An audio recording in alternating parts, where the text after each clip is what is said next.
The year is 1974, and two young aspiring parapsychologists are informed of a very unusual situation occurring in a Los Angeles suburb. It concerns a mother of four who claims she's been sexually assaulted, but this is not a case for the police or social workers because the attacker is actually a malevolent spirit. This story is full of twists and has sparked long-enduring controversy, but the question remains, was this a case of a demonic force at work, or were the demons self-inflicted? This story will be extremely strange.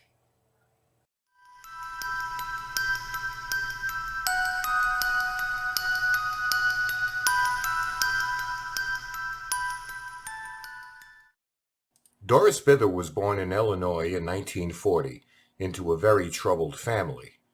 Those who knew her then claim she had a very hard life. Doris first moved to California with her family at age 10, and because of her insubordinate nature, she was put out by her parents as a teenager, forcing her to fend for herself. Drugs and alcohol became a way for her to escape from an abusive home life, and as a result, she became more rebellious and unconforming. There isn't a lot more information about her life at that point, but by 1974, she had hit rock bottom. She was by then a single mother with 4 children, a girl and 3 boys, by 4 different fathers. Doris was dealing with alcoholism and some deep-seated emotional and psychological problems. By then, she found herself involved in a number of abusive relationships. She had moved to Culver City from Santa Monica into a previously twice condemned house located at 11547 Braddock Drive. Soon after getting settled, she answered a knock on her door to find an elderly Mexican woman standing outside, who wasted no time in telling her she had once lived on the property when she was a young girl. It was then a farmhouse, and she impassionately told Doris the place was evil and haunted, and that she needed to move out immediately. And with that, she simply turned and left. Doris put the incident aside as she and the kids had nowhere else to go. Soon Doris began experimenting with a Ouija board, holding the occasional seance, and eventually using drugs and alcohol during these sessions. Perhaps she felt that reaching out to the spirit realm may result in an answer to her many other issues. Instead, it may have provoked the very opposite effect. Doris began to suffer physical and sexual assaults at the hands of a very hostile entity, many while her children looked on in abject horror as they witnessed the actual damage being inflicted on their mother.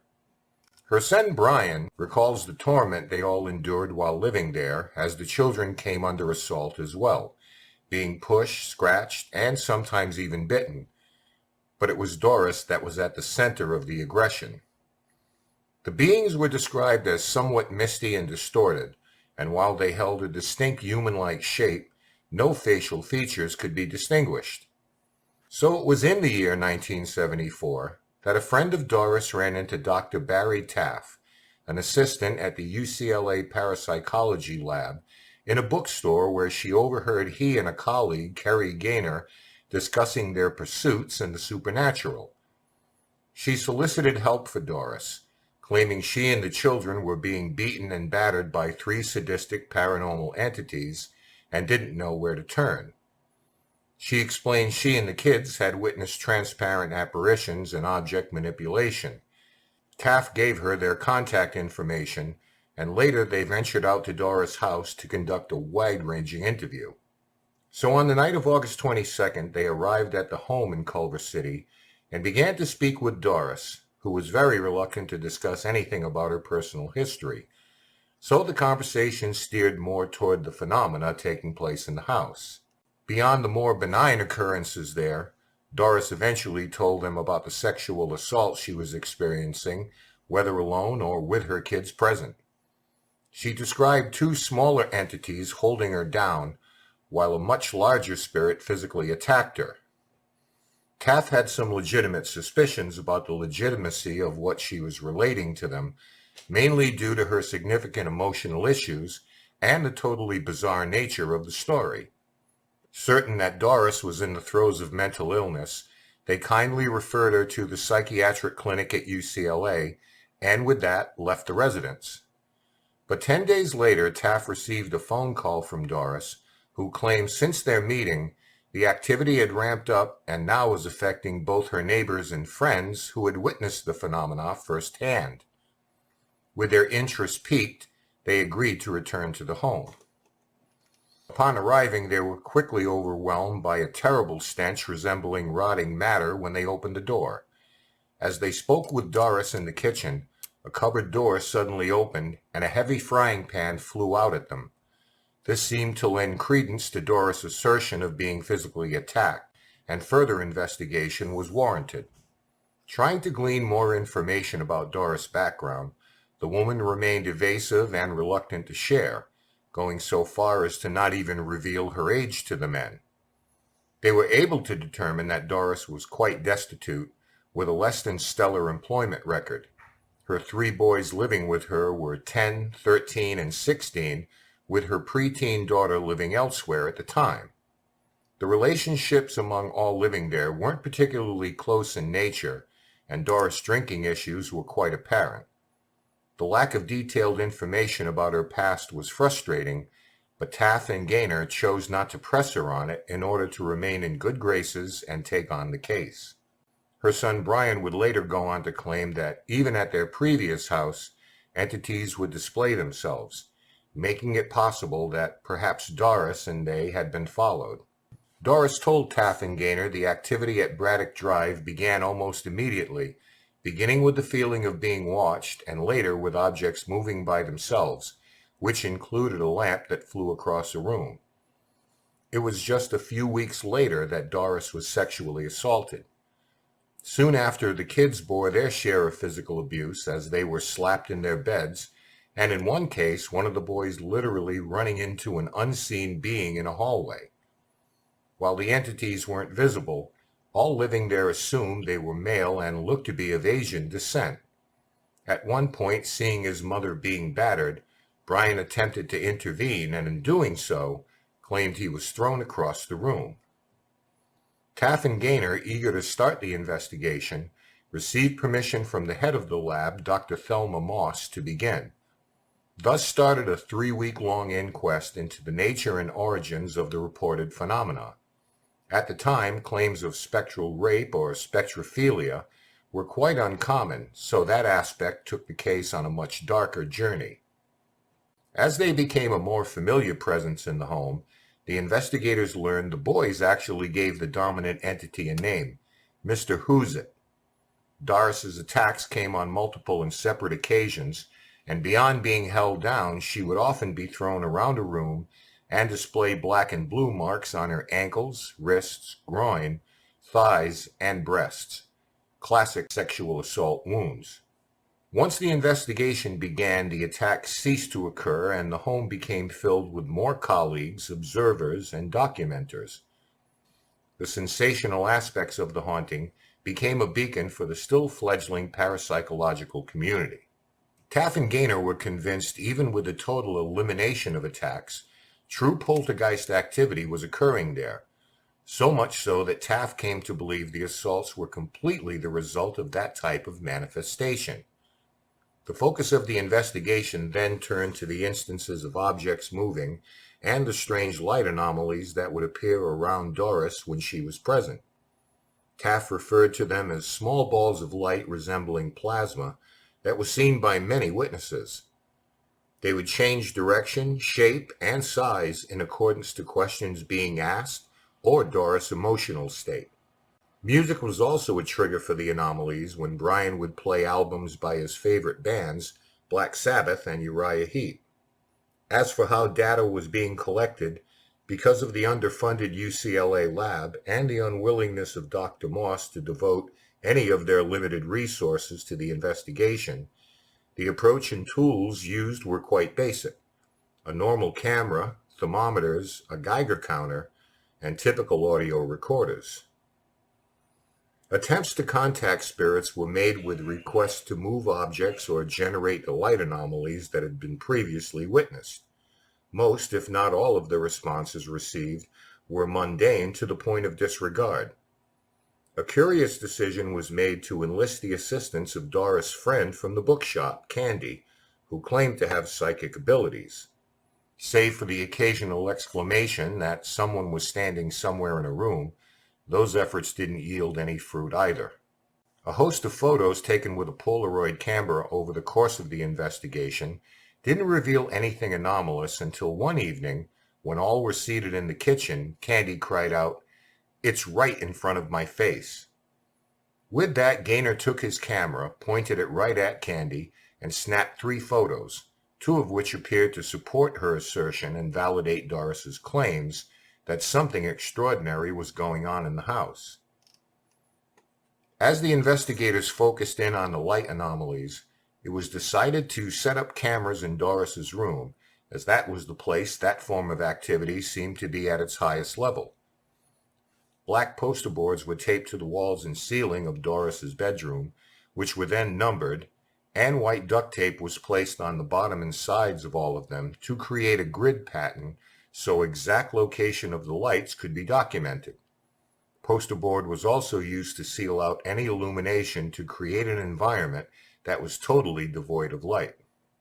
Doris contacted them again after the experiment was set up, and they returned to find the poster boards had been taken off the walls. She claimed it happened when she and her kids were out of the house one afternoon, giving Taft pause for skepticism at that claim, but they nonetheless proceeded to conduct another session in the room. At first all was quiet, but over time the light activity appeared to increase in rate and intensity. In fact, they became so bright that at one point the lime green colored lights lit up the entire room.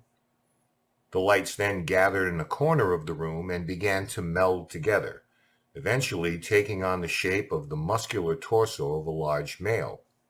An assistant from the UCLA lab passed out during this manifestation because they were so emotionally overwhelmed, but the lights proved all but impossible to capture in a photo. It was this frustration that compelled them into taking a different approach. Doris was asked to call on the spirit, and did so in a very aggressive and challenging manner, often employing obscenities.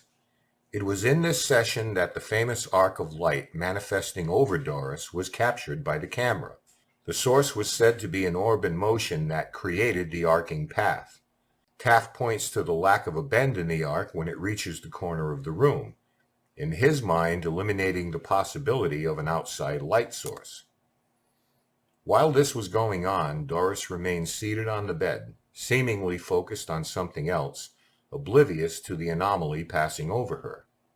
Intrigued by what was being reported and wanting to look into what the duo was up to at the house, Thelma Moss decided to visit to form her own conclusions.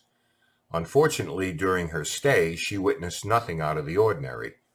Save for photographs and some anecdotal evidence provided by the subject, after 10 weeks of investigation, she chose to end the project. Eventually, Doris was able to save enough money to move out of the house and into another in Carson, California, leaving no information with Taft or Gaynor as to where she could be found. Doris eventually began working with writer Frank D. Felitta, who was by then working on a fictionalized account of her story called The Entity. The adaptation would eventually become a movie of the same name starring Barbara Hershey in the role of the victimized mother. D. Felitta reached out to Taft and Gaynor and forwarded Doris's contact information to them so they could request a post-move interview. In a phone call, Doris claimed that everything was fine in the new house for a few weeks, until the activity began anew, and had actually spread to the neighboring home on each side of the house. Conducting a recorded on-site interview, Taft, Gaynor, and Bither were talking in the living room when a vase flew off a shelf, landing inches from where they stood. Turning toward the location where the vase came from, they heard heavy breathing approaching them, coupled with the sound of footsteps coming nearer. The reel-to-reel tape recorder they had brought suddenly shut off, and at that point the interview was terminated and the men left the house. Doris would move again to San Bernardino, California, and reported the activity had followed her there, but Taff and Gaynor eventually lost track of her whereabouts when she moved to Texas. The last time everyone was together was at a screening of The Entity in 1983. Doris Bither died of respiratory failure in 1999 at the age of 59. Her son Brian claims that she was the target of paranormal phenomena until her passing. By all indications, Doris Bither was abused at the hands of her parents and in her relationships with some men. There was also significant tension between her and her 3 boys. It was a very dysfunctional household. There is much speculation surrounding agents of poltergeist activity, and it's theorized the main suspects are adolescents, particularly females. If we follow that hypothesis, it opens a door to consider whether any resentment toward their mother, as well as mutual hostilities, might have created a thought form that took a physical profile to act out subconscious retributions toward Doris, or if those underlying hostilities may have ever drawn dark phenomenon to the home. Doris's issues with drugs and alcohol manifested in deep emotional and psychological problems. It's fair then to at least consider her own negative subsistence may have attracted equally negative beings seeking to take advantage of her vulnerability and thus producing the poltergeist-like activity. Her steady intoxication seemed to coincide with the level of activity experienced, and it was only profound when she was present in that condition. This was also the case in the presence of the investigators, suggesting an inebriated state might have triggered her personal psychokinetic energy. Perhaps her abuse and subsequent self-medication was a catalyst for the metaphysical. Another avenue might lead one to speculate whether Doris had any psychic abilities that may have been latent or suppressed by her substance abuse. The phenomena may actually have been self-inflicted in a form of self-harm or self-loathing. Other questions remain. If upon their last visit to see Doris, where the recorder shut itself down, is there not some recording that precedes that? If so, it's never been revealed, which is very unfortunate. Subsequent residents have reported no paranormal activity there during their tenure, giving weight to the idea that either Doris herself was haunted or the phenomena was completely a product of her imagination. Her son Brian has been the only one vocal about the happenings on Braddock Drive, but there have been times his testimony has contradicted itself, raising some doubts of his credibility. Her other 2 sons have revealed that Brian, like their mother, was also an enthusiastic user of drugs and alcohol. As far as the photos taken, there are some possible explanations for what is being presented. In the case of Candy, the 3 shots were said to have been taken 30 seconds apart, yet the background seems oddly different in the supposed control photo, with drapes in the background that don't appear to be in the same position in the other 2. The alleged entity in front of her could also be severe overexposure due to misusing an unfamiliar style of camera. The most famous photo of the bedroom certainly is an eye-opener, but one must consider a strand of stray hair in front of the lens being at least a possibility. It's a common sight on many paranormal photos, but the viewing of a light creating an arc in the bedroom remains an open-ended question. The missing poster boards set up in the bedroom was a little bizarre. You'll notice in the bedroom shot they are gone by that time. The injuries from the sexual assaults are consistent with the typical victims, but they had healed by the time Taff and Gaynor began their investigations. No photos of them were taken, one supposes largely because such a thing was still uncommon in the 1970s. Perhaps Doris didn't even own a camera, or didn't want to ask anyone to help with it. Taff and Gaynor were young and eager students at UCLA, and this case would prove to put them both on the map. In fact, it remains the single most well-known case they have ever done. Were they on some level taking advantage of Doris to cut their teeth in the paranormal field? They refused to press her on her history so as not to be shown the door, something that typically raises red flags for investigators. So we're not going to pretend to know what they were thinking or what their motives were, so that remains unanswered. One of the most compelling aspects is the warning from the Mexican woman, who told them they must leave. She was never identified or seen again, but if that is true, it certainly becomes a critical part of this whole story. Well, it's certainly clear that Doris Bither was at the center of a nightmarish series of events. What isn't clear is if they were the result of pure evil in the form of a demon, or whether they were a product of familial dysfunction, abuse, and psychological trauma. The case is now 50 years old, and despite the passing of time, it remains one of the more polarizing cases in modern history. Did Doris create a thought form that acted out her darkest fears, or was it all a product of her imagination hindered by questionable investigation techniques? Regardless, this story is still being told, with another book on the way, as well as a movie remake directed by James Wan, of course. But whatever your perspective, what took place in Culver City in 1974 still resonates with those who lived it.